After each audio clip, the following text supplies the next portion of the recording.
Ya Rasulullah, dulluni ala amalin idza amiltu fa ahabbani Allahu fa ahabbani an-nas. Tunjukkan aku satu amalan, kalau aku amalkan Allah sayang dengan aku. Tengok tu sahabat tu minta amalan. Kalau kita minta amalan, macam mana Ustaz biar mudah agak urusan ni, kekayaan berapa tahun ni susah rezeki ni, itu kita. Tapi sahabat enggak, tunjukkan aku amalan agar Allah sayang dengan aku. Dan yang kedua, manusia pun sayang juga dengan aku. Kan hebat nih. Ini namanya ilmu pengasih. Siapa nak belajar ilmu pengasih, amalkan ini. Allah sayang, manusia pun sayang.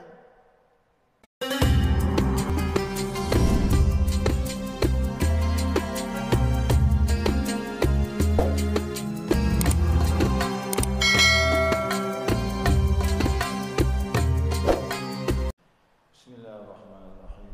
Alhamdulillahirabbil alamin. Allahumma shalli ala nuril anwar wasiril asrar wa tiryakil aghyar wa miftahi babil yasar sayyidina wa maulana Muhammadin al-Mukhtar wa alihi al-athhar wa ashabil akhyar adada ni'amillahi wa ibdalih. Subhanaka la ilma lana illa ma 'allamtana innaka antal alimul hakim. Allahumma dzakirna ma nasina wa 'allimna ma jahilna wa la haula wa la quwwata illa billahil aliyyil azim. Qala musannif rahimallahu ta'ala wa nafa'ana bi 'ulumihi fid dharain amin. Para jemaah sekalian yang saya muliakan, Assalamualaikum warahmatullahi wabarakatuh. Baik, kita lanjutkan. Wa azimil haya. Kita diharuskan mempunyai sifat malu. Kemarin ya sudah kita bahas tu. Karena sifat malu ini minal iman. Malu bagian daripada iman, ataupun disebut kemarin al-haya syu'batu minal iman. Malu itu bagian daripada iman. Jadi kalau ada orang tidak punya sifat malu, berarti diragukan keimanannya. Diragukan keimanannya. Malu di sini artinya hakikatnya malu kepada Allah, bukan malu kepada makhluk. Baik.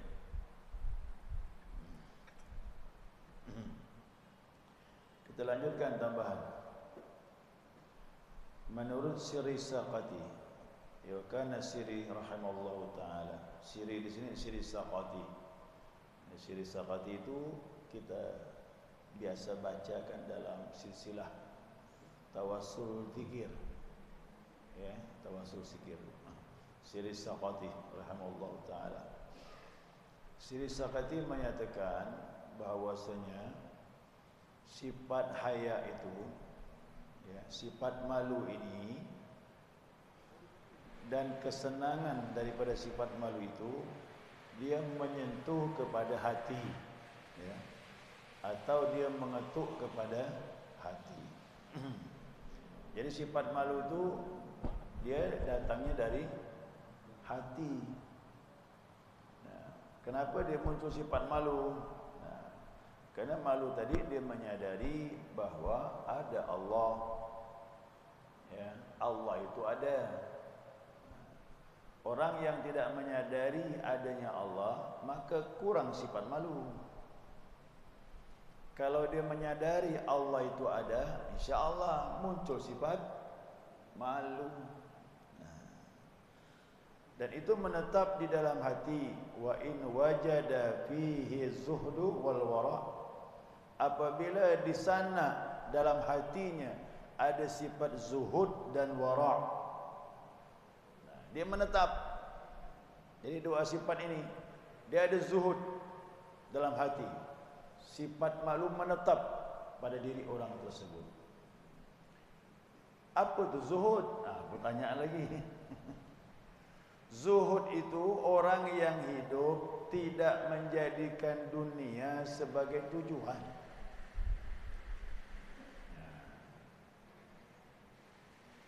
Bagaimana ni, mudah ke ni? Sulit. Maka dunia itu harus dikeluarkan dari hati dulu. Apabila dunia dikeluarkan dari hati, maka datang sifat zuhud. Maka kita hidup tidak menjadikan dunia sebagai tujuan. Dunia kita jadikan ad-dunya mazra'atul akhirah. Kata Nabi kan begitu. Dunia itu ladang untuk menggapai negeri akhirat. Walaupun kita memiliki dunia, tapi dunia tadi sarana untuk menggapai kebahagiaan negeri akhirat. Kalau orang cinta dengan dunia, maka dia menyayanginya. Kalau dia sudah menyayanginya, dia berat untuk mengeluarkan di jalan Allah. Maka sifat zuhud tak akan muncul di hatinya tatkala hatinya cenderung kepada dunia. Ini perlu latihan. Kalau tak latihan tak bisa. Maka jangan tinggalkan zikir. Zikir itu akan merubah hati kita dari cinta menjadi dunia, tidak jadi tujuan.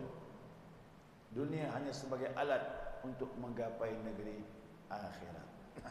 Nah, jadi siapa yang ada zuhud, di hatinya tidak ada dunia, dunia cuma dipakai sarana untuk menggapai negeri akhirat, maka sifat malu menetap. Baru ada malu dengan Allah Subhanahu wa taala. Tapi kalau sifatnya masih gandrung dengan dunia, hatinya cenderung kepada dunia, sifat zuhud tak muncul. Kalau sifat zuhud tak muncul, sifat malu pun tidak akan ada. Kita pasti tak lagi malu dengan Allah Subhanahu wa taala. Ini ada sahabat bertanya. Sahabat ni orang-orang cerdas. Apa amalan mereka? Kalau kita ni maaf kalau cari amalan, Ustaz, gimana amalan ni supaya usaha maju? Berilah. Biasa dah tu. Sering.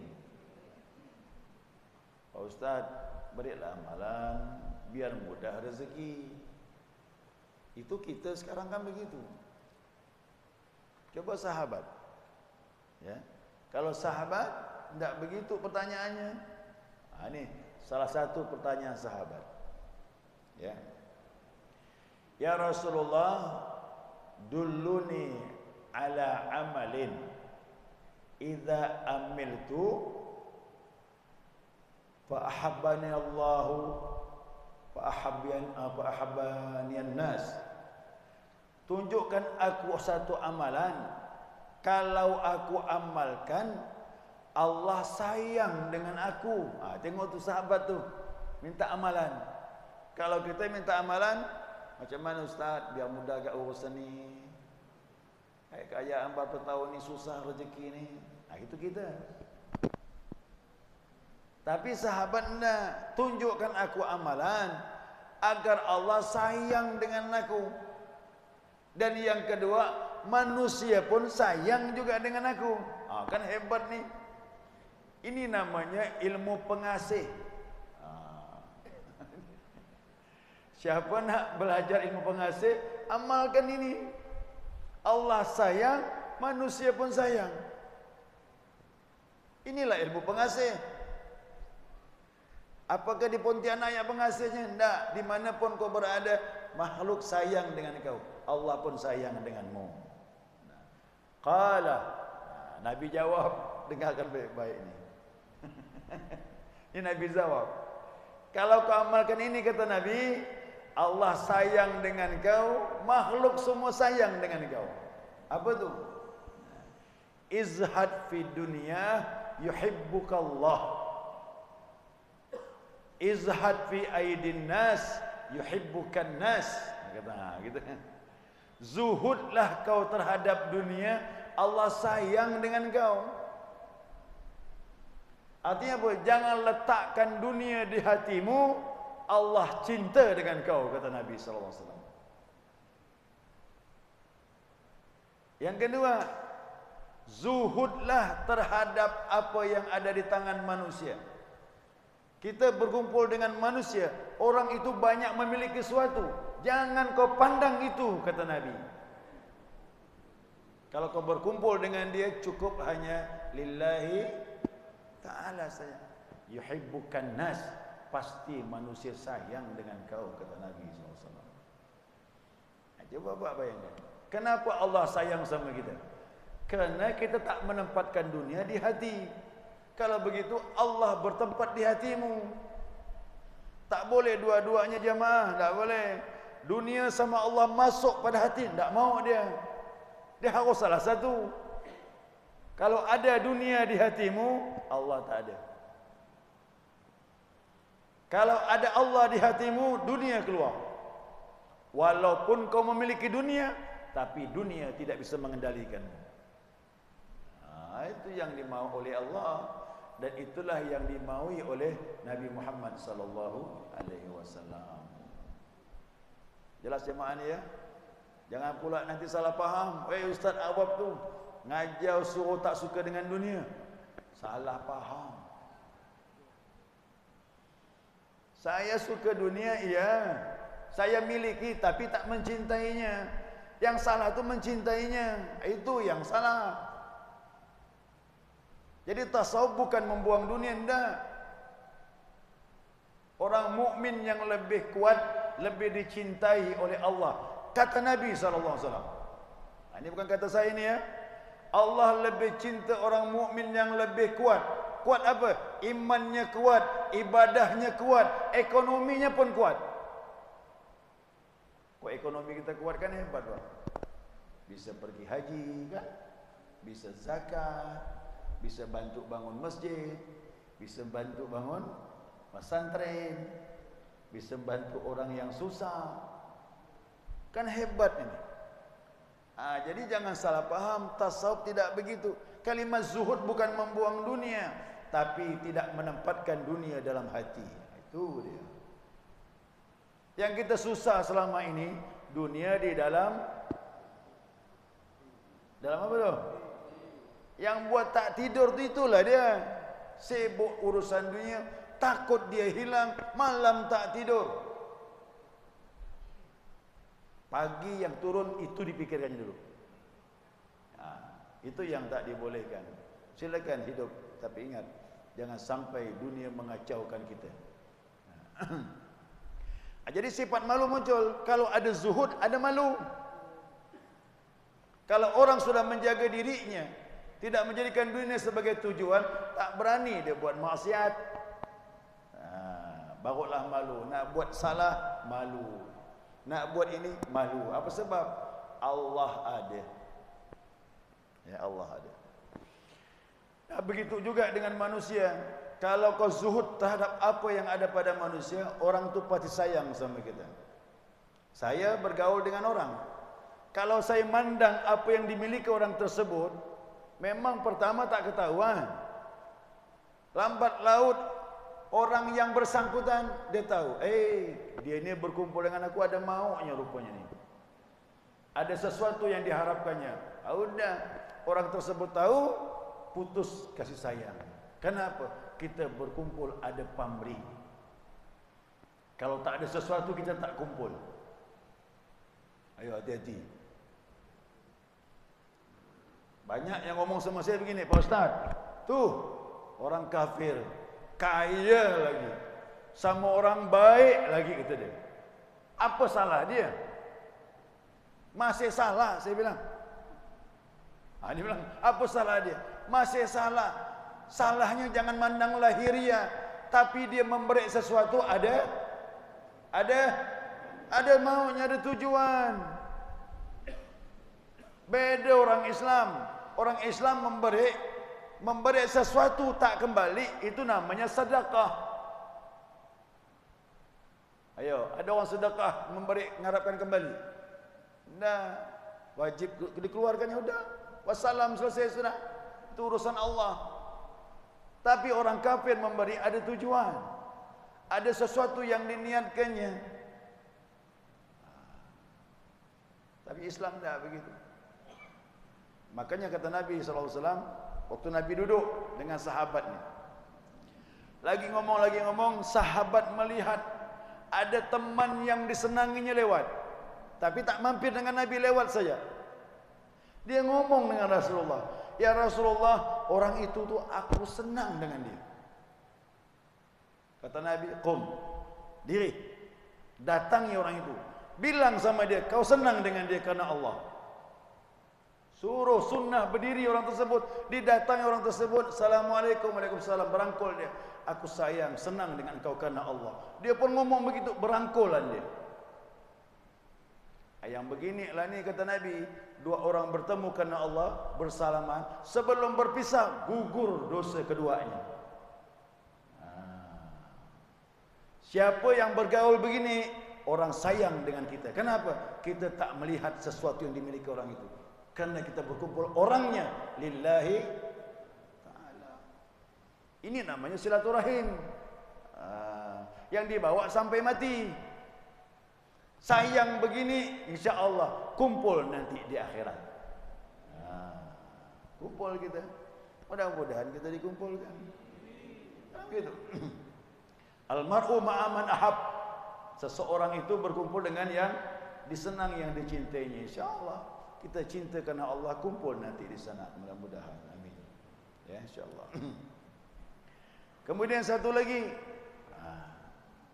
sifat malu itu bisa menetap kalau ada sifat wara'. Wara', waw ra' ain. Bukan wara', waw ra' alif. Kalau wara' belakang. Kalau pakai ain, wara', orang yang menjaga hukum Allah. Jangankan yang haram, jangankan yang haram, yang syubhat dia tak mau. Tahu syubhat? Campur, halal haram campur. Yang syubhat dia tak mau. Masih boleh ke memakan barang yang syubhat? Ulama fikih berpendapat masih boleh, tapi jangan sering-sering. Nanti jatuh kepada yang haram juga. Tapi kalau masuk tasawuf, yang syubhat tinggalkan, kata dia. Itu tasawuf. Tasawuf lebih berat memandang hukum. Jadi barang-barang yang syubhat dihindarinya. Ya, dihindar. Itu namanya wara'.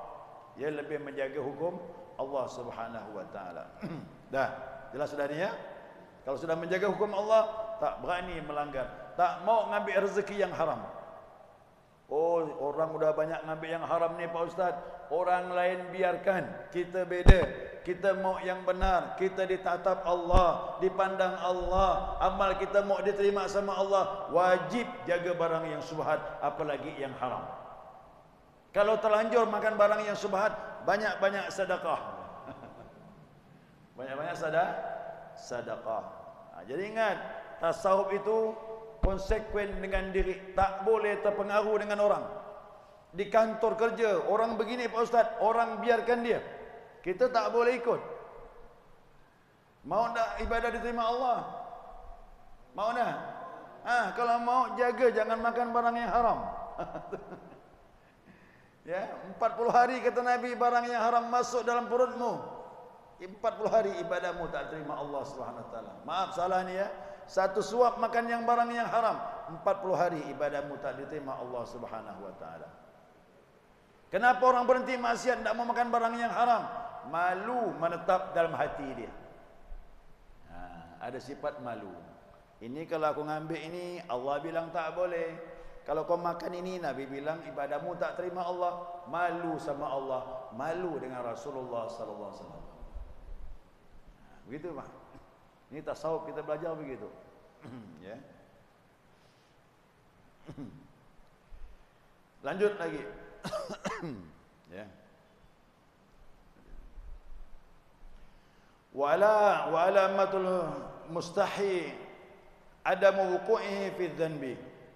Dan tanda-tanda orang mempunyai sifat malu adalah tidak lagi terjerumus dalam perbuatan dosa. Dosa apa pun, ya, begitu nak berbuat tak jadi. Apa? Malu. Kenapa malu? Ada Allah. Lalu ulama berkata, yang dikehendaki tidak terjadi, ya, tidak lagi berbuat dosa, adamul israr, tidak lazim, tidak selalu. Ada ulama pendapat begitu. Kerana bagaimanapun, sekalipun orang bertakwa, boleh jadi tergelincir dengan perbuatan dosa. Ada kemungkinan, Pak? Masih ada peluang buat dosa? Ya. Tapi ingat, tidak selalu. Begitu dia berbuat, cepat kembali kepada Allah Subhanahu wa taala. Ada Nabi mengucapkan hadis seperti ini. Kata Nabi sallallahu alaihi wasallam, saya minum dulu ya. Makin hilang suara. Kata Nabi sallallahu alaihi wasallam, la kabiratan ma'al istighfar, la saghiratan ma'al israr. Tidak ada lagi dosa besar kalau kau betul minta ampun dengan Allah Subhanahu wa taala. Apapun perbuatan dosa yang kita lakukan, kalau betul-betul tobat minta ampun kepada Allah, jangan berkecil hati. Allah Maha Pengampun dan Maha Penerima tobat. Yang penting jangan buat syirik. Ya, yang penting jangan buat syirik. Ini insya-Allah dosa besar kita bisa menjaga, hati-hati. Tapi yang kedua ini, la saghiratan ma'al israr, tidak lagi bisa dikatakan dosa kecil kalau sering kau lakukan, kata Rasulullah. Dosa kecil inilah yang membinasakan. Dosa besar nampak orang takut, tapi dosa kecil orang sepelekan. Tapi kalau sering, besar juga jadinya. Jadi tak bisa lagi dikatakan dosa kecil kalau kau sering. Nah, di sini ulama menyatakan tidak berbuat dosa lagi, artinya tidak lagi sering dia melakukannya. Kalau dia tergelincir, cepat dia istighfar minta ampun kepada Allah Subhanahu wa taala. Itu maksudnya. Ya, itu maksudnya. Dan ini diperjelas oleh Sayyid Ali Al-Mursafi rahimallahu taala, seorang sufi dari Mesir ini, tarikatnya Syadzaliyah. Beliau mengatakan makna ucapan la yakunu muridu mustaqiman fi taubah hatta yaktuba alaihi malakul shimali dhanban 20 sana. Ada ucapan dia ni. Ucapan Ali Mursafi menyatakan, ya, tidak terjadi seorang murid kalau dia menetap pada dirinya taubat yang benar sehingga malaikat tak bisa lagi mencatat baginya dosa 20 tahun ke depan. Ini agak berat ni ucapan ini. Apa maknanya ni? Apakah dikatakan ini tak terjadi lagi maksiat selama-lamanya setelah itu tobat? Atau dia bertobat tapi tidak selalu dilakukannya? Begitu terjadi dia minta ampun kepada Allah dan malaikat belum mencatatnya, Allah pun dia mengampunkan dosa tersebut. Yang mana ni? Kata ulama mengatakan yang kedua, bukan yang pertama. Kali pertama tak mungkin, selain Nabi Muhammad SAW, walaupun sudah tobat pasti ada peluang untuk berbuat salah. Maksudnya yang kedua, artinya apa? Dia tak lagi sering melakukan dosa. Sekali-sekali mungkin terjadi, tapi ingat, dia minta ampun dengan Allah Subhanahu wa taala. Cuman yang kemarin malaikat menunggu 1 jam sampai 3 jam. Tobat tak dia ni, kata malaikat. Yang kemarin tu. Siapa berbuat dosa, malaikat tak langsung mencatat, menunggu. Kalau dia bertobat, tak jadi dicatat. Tapi kalau lewat 3 jam tak lagi dia bertobat kepada Allah, baru dicatat sama malaikat. Nah, orang-orang yang sudah mencapai tobat yang benar, kalau tergelincir lagi, dia cepat istighfar. Saya beritahu jamaah sekalian, malulah kepada Allah. Begitu tergelincir, cepat minta ampun dengan Allah Subhanahu wa taala. Jangan menunggu lagi. Oh, nanti ba'da zuhur. Tak ada, tidak ada ba'da zuhur. Kita berbuat salah jam 9 pagi, nunggu zuhur jam berapa? 10, 11, jam 12, 3 jam lewat, dah catat malaikat. Begitu jam 9 terjadi, di situ duduk sebentar, istighfar kepada Allah. Tak lagi nunggu di sejadah. Tidak lagi nunggu setelah salat fardu. Tak kala terjadi, langsung minta ampun dengan Allah Subhanahu wa taala. Di jalan berbuat dosa, duduk sebentar. Astagfirullahalazim, astagfirullahalazim. Aku taubat kepada Engkau ya Allah. Nanti setelah salat fardu, sempurnakan lagi taubatnya. Biar lebih dibersihkan oleh Allah Subhanahu wa taala. Nah, jadi ciri-ciri orang yang malu sama Allah, dia malu berbuat dosa. Siapa malu berbuat dosa, alhamdulillah, benih-benih malu sudah ada. Benih sifat malu sudah ada. Ya, mudah-mudahan Allah pelihara iman kita. Ya, sehingga kita malu untuk berbuat maksiat dengan Allah Subhanahu wa taala, insyaallah. Amin. Rabbal alamin. Baik jemaah, sekadar cukup itu saja pembahasan yang dibawanya, kurang lebih sama. Ya, nanti kita masuk bab adab.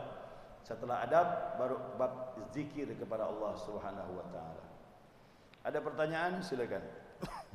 Katakan kalau kita berzikir akan dosa termasuk kepada Allah cepat bertobat misalnya.